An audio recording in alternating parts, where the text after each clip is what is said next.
Ich,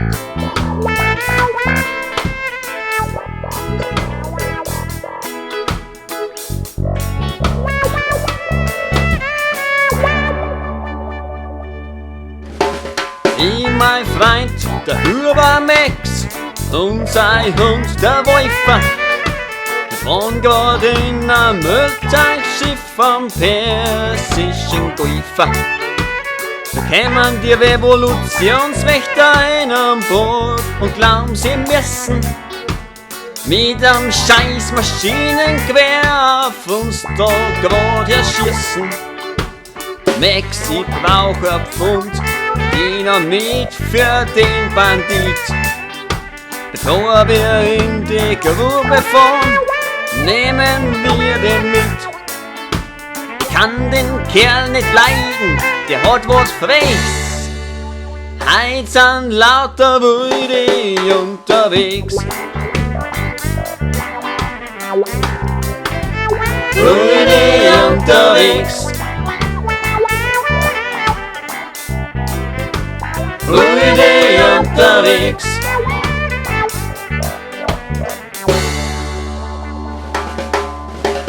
Föhn in München, Föhn am See, Föhn im Oberland.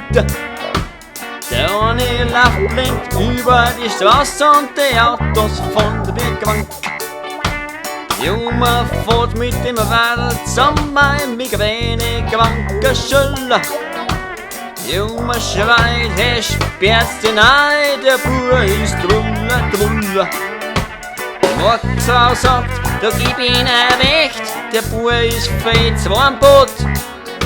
So geschwemmt wie der ausschaut, glaub ich, dass der 2 Zentner hat. Der hat seine Mutter doch seit der Empfängnis schon verzogen.